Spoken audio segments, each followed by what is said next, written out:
gonna cook you some food. You ready? Are you ready? Are you ready? Are you ready? Okay. All right, what is up, everyone? So I've been wanting to make this video because I get a lot of questions about what I do for Ned's food. So we're gonna keep this simple. Sorry, my kitchen's a little bit of a mess, but I really just don't have time today to clean it. First things first, I take a big giant pot like this. Sorry, I don't have like one of those fancy cameras that like looks down. Anybody knows of any good ones? Comment below because I'd love to know. I take some extra virgin olive oil and I just put it all over the bottom of the pan. And I've been heating this pan up a little bit so it's getting hot. What I make for Ned's food is really simple. I make the same thing every single time. I probably have to cook his food at least twice a week. I guess I could freeze it, but I just have never done that. I get at least 2.5 to 3 pounds of ground beef. You wanna try to make it as lean as possible. I usually go for 90-10.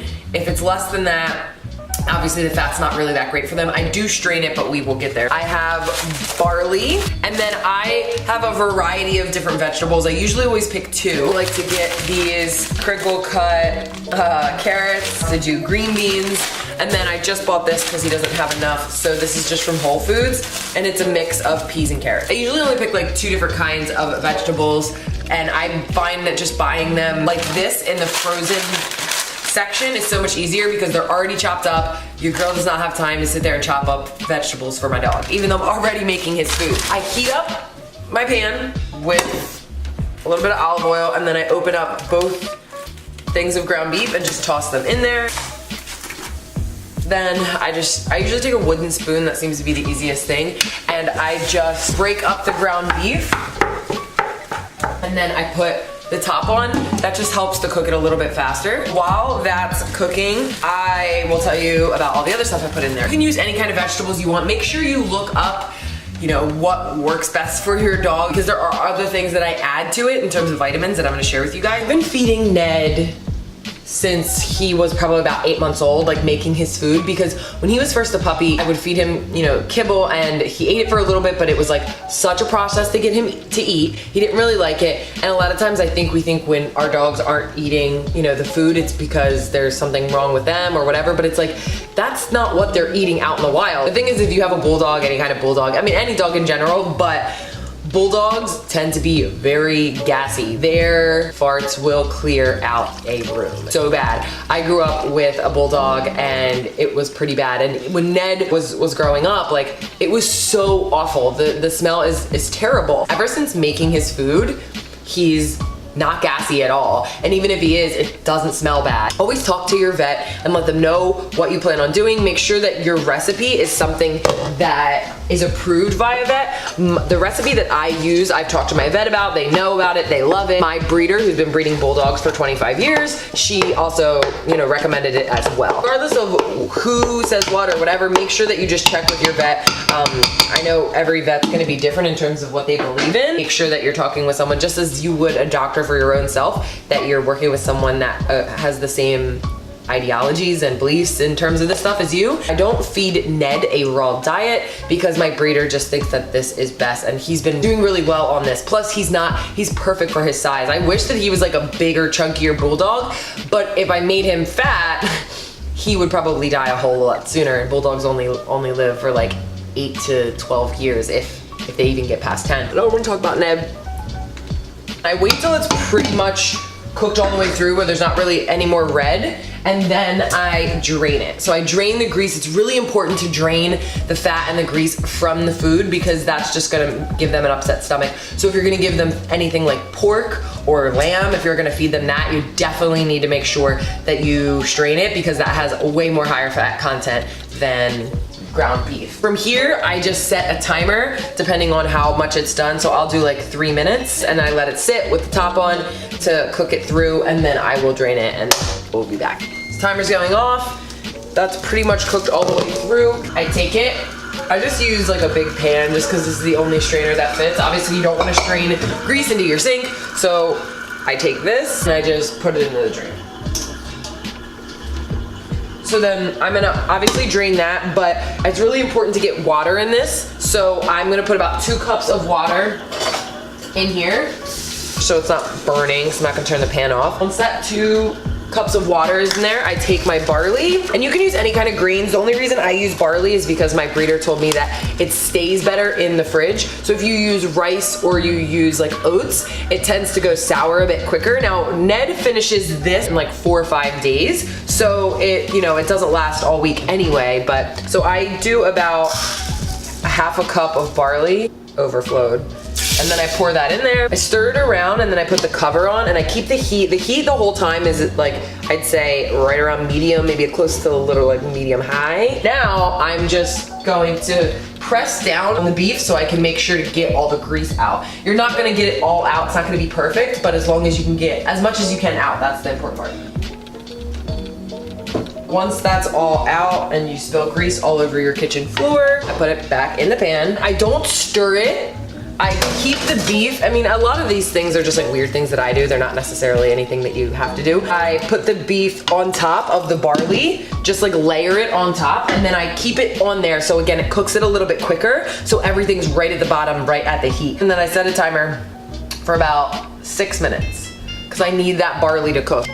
Next timer is done. Oh shit, I think they almost burned my eyebrows off. While that's still boiling, I take 1.5 cups of frozen carrots. So I put that on top. Again, I kind of want that barley to stay underneath. Green beans, I'd say that's about a cup. So I'd say I do about 10 ounces of vegetables of each. So 20 ounces total. And once that's on top, I cover it again and I cook for another 5 minutes. And Ned is like not happy because he wants to be eating this right now. Are you upset with me? Are you? Would you like to say anything to the camera? Yeah. Now I just remove it from the heat, stir it. I'll show you what it looks like. I make sure to break up any like big chunks of beef. Obviously there's gonna be a few like bigger chunks just so it's easier for him to eat because he will just swallow the whole entire thing. He does not care, he eats so fast. This bowl right here helps him to eat a little bit slower. Because he's a bulldog, he doesn't have a snout, it's harder for him to kind of shove his face in here, so it's kind of perfect for him to have to eat slower. I feed him about 2 of these. It's about a cup of food. Obviously when it's really hot, I just put it in here and then I put this in the freezer just to cool it down. Also with Ned, he does not drink water. Ow, fucking hot. I need to put this in the freezer. Obviously add water into this, which you saw me do, 2 cups of it. He never drinks water. I don't know why, he just doesn't. We've tried everything, got him like a drinking fountain, do filtered water, like we do it all, but he's just a little spoiled. I actually pour water into his food just to make sure that he's getting some. He'll drink it occasionally, but like he's so weird. The important piece of this is the food that I make for him, but it's very important to supplement it based off of your dog's needs. If your dog has, you know, itchy fur or digestion problems or joint problems or anything like that, you wanna make sure that you're supplementing the food with some vitamins because that's obviously important. They're not gonna get everything they need just from this alone. So these are the things that I personally use. Again, make sure that you're doing your own research and you're asking your vet what's best. So I add Bully Up. It has a bunch of vitamins like you can see here.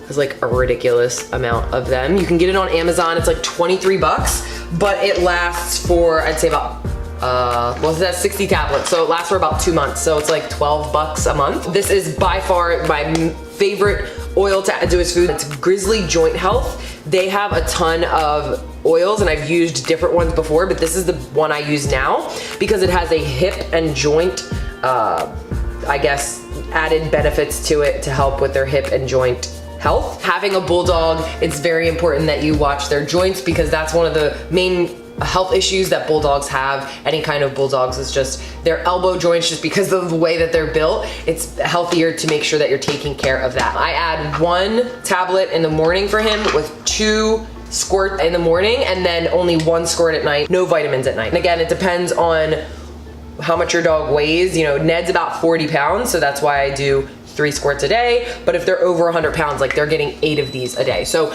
just make sure you're paying attention to all of that stuff. You're kind of wondering how much this costs, you know, is it cost efficient? It's definitely more expensive than just buying dog food, but he almost never has any health problems at all. Bulldogs tend to have a lot of health problems, and he has really not had any. He's had a few like slip ups. He has like a few issues with head tremors, but we give him CBD. I personally live and die by Susie's CBD dog treats. They're an incredible company. They're really great. A bag of 20 treats is about 20 bucks, I believe. So you can go to their Instagram page and check them out. Ned has not had any issues with any head tremors since giving him CBD, which has been amazing. I also love BARKBOX in terms of treats. If you're kind of wondering, you know, treats and toys and things like that, BARKBOX is 1000% worth it. If you go to a pet store and you buy a bag of treats, bags of treats are like 14, 15, you know, 20 bucks, and you're only eating one bag of treats. Buy a toy, it's like 12 bucks.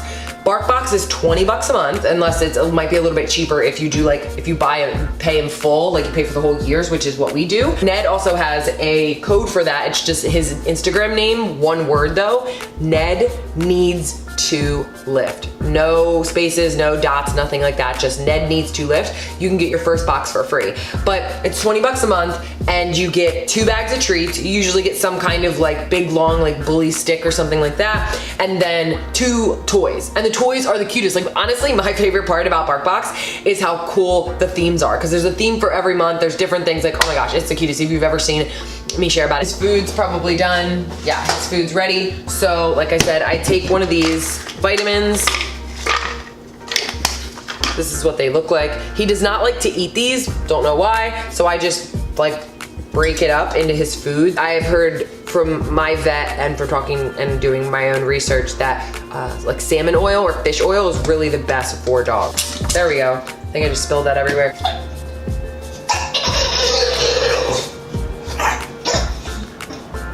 What are you thinking? What? Let's eat it, buddy. You have to be a good boy. Sit. You better sit.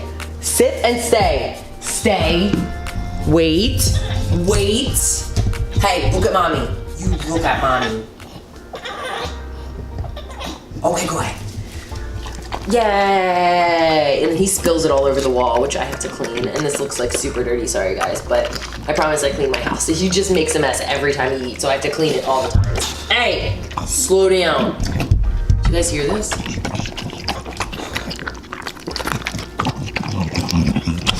You're gross, dude. So that's what I do for Ned's food. I store it in a container in the fridge. And like I said, usually this is, I'd say, the ground beef's about, I'd say maybe like 15 to 20 bucks. I obviously get barley, but I only need to buy that like once a month. So that's like $1.99. I have to buy, obviously, the frozen veggies every time, and they're like $1.99 each. So I'd say I have to buy, the ground beef's obviously the most expensive. So I would say it costs us like anywhere from 25 to 35 bucks every week to feed him. I think it's totally worth it to at least look into this if you've been thinking about making your dog's food. I feel like Ned's overall health has just been really amazing. We haven't had any problems with him, and I just feel better about giving him this versus the kibble, and he loves it. And I want him to, you know, enjoy his food. So it's really easy. Would love to know what you feed your dogs. If you do a raw diet, if you make them food, if you do kibble, we're not here to judge you. And if you do kibble and maybe your dog really likes it and you found a really great brand, you can also share that too. There are a lot of companies out there now that actually send you weekly and monthly dog food shipments where they make the food as well, and they fortify it with a bunch of vitamins so you don't have to buy all the other stuff, and you can throw it in your freezer and just keep it. We used to do that, but I found that it was a little pricey, so that's why I just decided to make Ned's dog food. If you have questions or concerns about anything, like, please let me know. Message me, email me, comment in the comments below, and we'll see you guys soon. Peace out.